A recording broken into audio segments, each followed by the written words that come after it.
अस्सलाम वालेकुम everyone, I am Mahreen from Saudi Arab. आज मैं व्लॉग बहुत दिनों के बाद अपलोड कर रही हूँ क्योंकि उसका एक रीज़न था कि बीच में थोड़ा से इतनी बिजी रही मैं कि बस मैं व्लॉग को शूट तो किया हुआ था मगर अपलोड नहीं कर सकी थी। तो ये कुछ दिन पहले का व्लॉग है और मैं आज अपलोड कर रही हूँ। और बस यहाँ पर मैंने अपने हस्बैंड को भेजा और मैंने थ्रेडमिल स्टार्ट कर दी और थ्रेडमिल करके मैं तकरीबन 1 घंटा अपने आप को देती हूँ। और ताकि रोज़ाना की थोड़ी बहुत एक्सरसाइज हो जाए, उसमें चाहे मैं वर्कआउट करूँ या चाहे मैं थ्रेडमिल करूँ, कोशिश करती हूँ कि 1 घंटा थ्रेडमिल करने के बाद थोड़ी सी एक्सरसाइज भी कर लूँ, थोड़ा सा वर्कआउट भी कर लूँ ताकि थोड़ा ज़्यादा टाइम अपने आप को दे सकूँ। मगर फिर भी जितनी कोशिश हो सकती है करती हूँ। वर्कआउट करने के बाद मैं रूम में आई तो रूम की हालत कुछ यूँ थी। फिर मैंने रूम को फ़िलहाल के लिए छोड़ा और फिर मैं किचन में चली गई और मैंने कीमा मटर बनाया क्योंकि दिन को खाना खाना था। तो मैंने कहा जल्दी-जल्दी से बना लेती हूँ, फिर बिज़ी हो जाऊँगी रूम में। क्योंकि आप देख सकते होंगे कि रूम का जो हालत है वो बहुत ज़्यादा, रूम की हालत ख़राब थी। उसकी भी एक वजह थी क्योंकि हम लोग थोड़ा-सा आउट ऑफ सिटी चले गए थे और इसी वजह से मैं व्लॉग भी अपलोड नहीं कर सकी थी।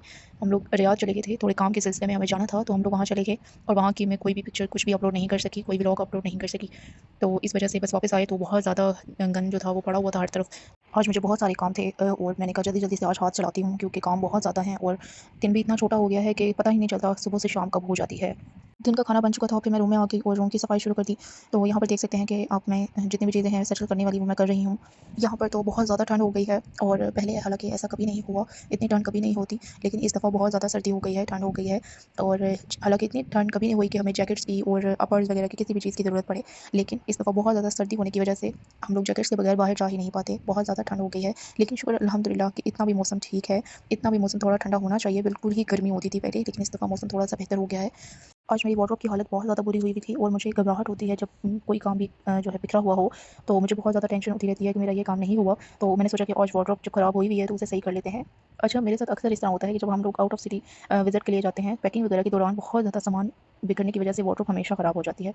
तो बस उसी सिलसिले में जब हम वापस आए तो सब कुछ ख़राब था, बिखरा पड़ा था, तो मैंने सोचा कि क्यों ना लगे हाथ अपनी वार्डरोब ही सही कर लेते हैं, सेट कर लेते हैं।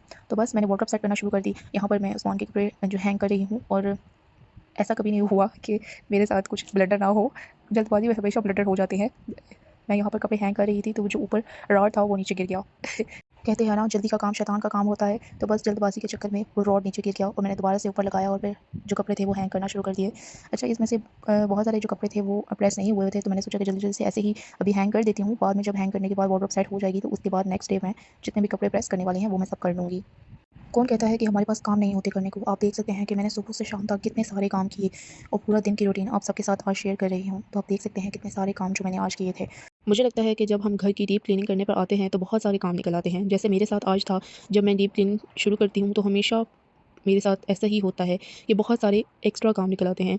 तो ऐसा नहीं होता कि जो हाउसवाइफ़ हैं उनके पास काम नहीं होते करने को। जैसा कि आप आज देख सकते हैं, मैंने ज़रा सा काम खोला और इतने सारे काम निकल आए और यहीं पर मेरा पूरा दिन गुज़र गया।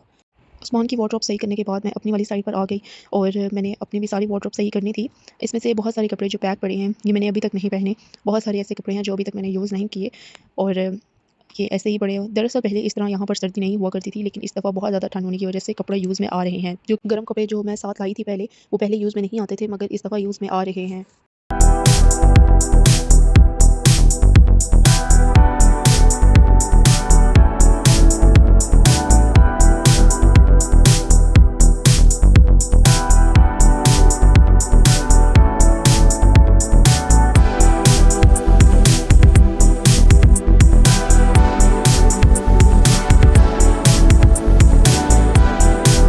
जी, तो यहाँ पर आप देख सकते हैं कि बाहर वेदर कितना खूबसूरत है और माशाल्लाह से आजकल ऐसे ही वेदर रह रहा है। बहुत ज़्यादा धूप नहीं निकलती, बहुत कम निकलती है, अगर निकलती है तो तकरीबन 1 घंटे के लिए ज़्यादा से ज़्यादा निकले तो ऐसा ही मौसम है। और शुक्र अल्हम्दुलिल्लाह कि मौसम भी पहले से काफ़ी अच्छा हो गया है, खूबसूरत हो गया है।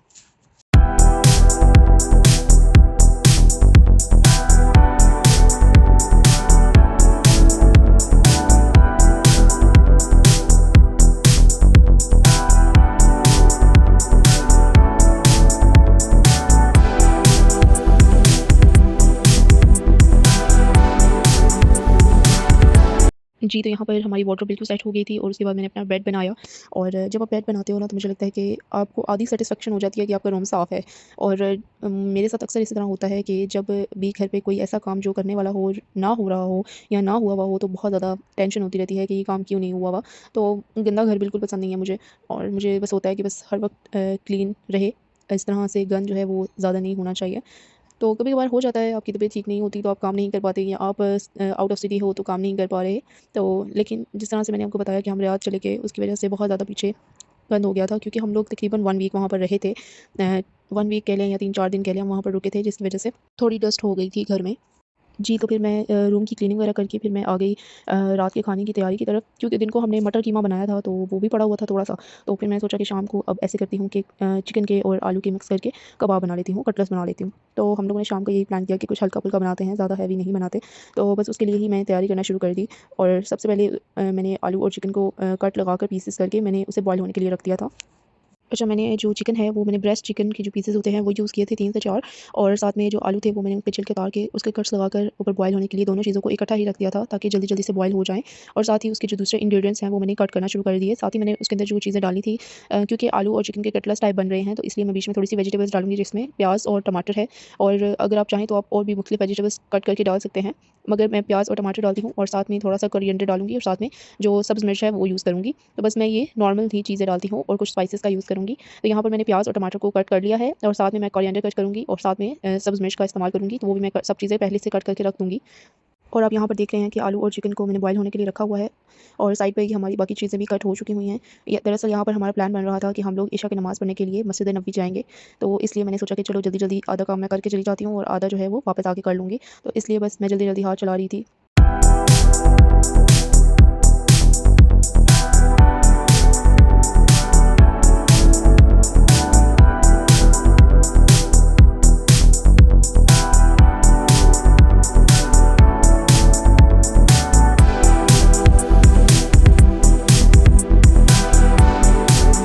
जी, तो यहाँ पर हमारे जो आलू थे वो बॉयल हो चुके थे, तो मैंने उन्हें मैश कर लिया, और साथ में जो चिकन था वो भी बॉयल हो गया था, उसे भी श्रेड कर लिया, बिल्कुल छोटे-छोटे पीसेस कर लिए, और साथ ही उसके अंदर जो प्याज़, टमाटर, कोरिएंडर और सब्ज़ मिर्च थी, वो मैंने सब चीज़ें डाल दी। सब्ज़ मिर्च मैंने बाद में कट करके डाली थी, क्योंकि अगर पहले कट करके रख लो ना, तो उसके जो बीज होते हैं वो ब्लैक होना शुरू हो जाते हैं, तो इसलिए मैंने बाद में आखिर पे लास्ट पे जब मिक्स करना था, मिक्सचर बनाना था, तो उस टाइम पे मैंने कट करके डाल दी।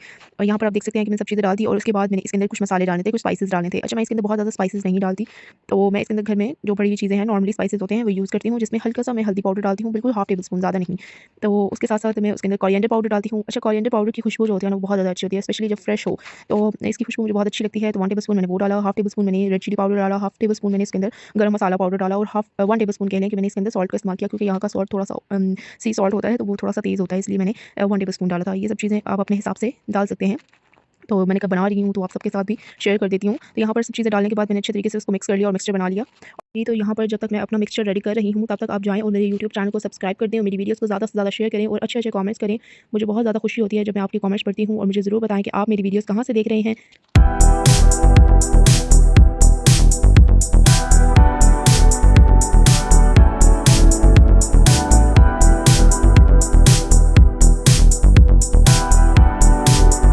यहाँ पर हमारा आधा काम हो चुका हुआ था, और मिक्सचर वगैरह रेडी हो गया था, तो अब हमें खुद तैयार होना था, ताकि हम लोग हरम में नमाज़ पढ़ने के लिए पहुँच सकें, जल्दी पहुँच सकें। 1 घंटा पहले निकलना पड़ा था, क्योंकि अगर जल्दी नहीं निकलो तो पार्किंग नहीं मिलती। इस वजह से हम लोग थोड़ा जल्दी निकले, ताकि हमें पार्किंग मिल जाए। अगर 1 घंटा पहले निकलो तो पार्किंग मिल जाती है, अगर ना निकलते तो पार्किंग नहीं मिलती, और चल के जाना पड़ता, और आज चल के जाने का बिल्कुल मूड नहीं हो रहा था। लेकिन जब हम लोग हरम में पहुँचे, मस्जिद नबी में पहुँचे, वहाँ की पार्किंग देखी, तो वहाँ पर कोई काम हो रहा था, जिसकी वजह से वो बंद हुए हुई थी। तो हम लोग फिर वहाँ से निकले, और क्योंकि नमाज़ को सिर्फ थोड़ी सी देर रह गई थी, तो हम लोग कुबा मस्जिद चले गए। हमने कहा चलो यहाँ नहीं तो कहीं और सही, शायद हमारे नसीब में आज मस्जिद कुबा की ज़ियारत, और वहाँ पर नमाज़ पढ़ना हमारे नसीब में लिखा हुआ था। तो हम लोग यहाँ पर आ गए, और आप देख सकते हैं ये खूबसूरत मंज़र माशाल्लाह से। वो धूपों में तपती जमीनों पे सजदे, सफर में वो घोड़ों की जीनों पे सजदे, चट्टानों की ऊंची जबीनों पे सजदे, वो सहरा बयाबा के सीनों पे सजदे, हलालत में सजदे, मुसीबत में सजदे, वो फाकों में हाजत में गुर्बत में सजदे। जी, तो यहाँ पर हमने नमाज़ इशा अदा कर ली हुई थी, माशाल्लाह से शुक्र अल्हम्दुलिल्लाह, अल्लाह का बहुत शुक्र अदा किया, और उसके बाद हम घर पर आ गए थे। जैसा कि हम लोग आधा खाना जो था वो रेडी करके गए हुए थे, और आधा करने वाला था, तो उसकी तैयारी मैंने शुरू कर दी। जी, तो यहाँ पर हमने जो कटलेस हमने रेडी किया था उसका मसाला वो मैंने उसको शेप देकर रख दिया और साथ ही मैंने सोचा कि रायता भी बना लेती हूँ। तो यहाँ पर मैं दही ले रही हूँ। अच्छा, मैं जो पुदीना की जो चटनी है ना, मैं उसको ऑलरेडी मैं रेडी करके रखा होता है उसे अपने पास ना, ताकि जब भी मुझे जल्दी-जल्दी चाहिए हो तो मैं निकालूँ और दही में उसे मिक्स करके रायता बन जाए। तो इस तरह मुझे बहुत आसानी हो जाती है, लास्ट मोमेंट पे फिर टेंशन नहीं होती कि मुझे अभी पुदीना की चटनी बनानी है और उसके बाद मुझे रायता बनाना है। तो मैं पहले से रेडी करके रखा होता है, तो लास्ट मोमेंट पे मैं बस मिक्सचर रेडी कर देती हूँ। तो इस तरह से बहुत आसानी हो जाती है जब आप चीज़ जो है वो आपके पास पहले से रेडी हुई हुई, फ्रीज़ हुई हुई पड़ी हुई हो। तो मैं पहले से वो रेडी करके रखी होती हूँ।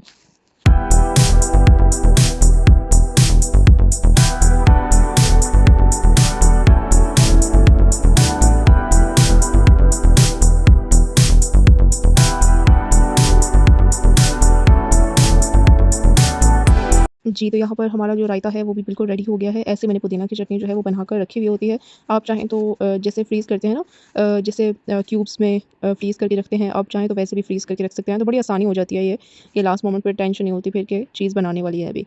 तो इसलिए मैं ये पहले से बना कर रखती हूँ और जब वो कर लिया मैंने रायता वगैरह बना लिया तो साथ ही मैंने एक एग बीट कर लिया, जो कि कटर्स के ऊपर लगेगा। अच्छा, जब आप सिंपल आलू के कटलेट्स बना रहे होते हो तो उस टाइम पे मैं इसके ऊपर जो बेसन होता है ना, मैं उसका मिक्सचर बनाकर उसके ऊपर लगाती हूँ। लेकिन जब मैं चिकन बीच में यूज़ करती हूँ आलू के साथ, तब मैं एग ही बीट करके डालती हूँ।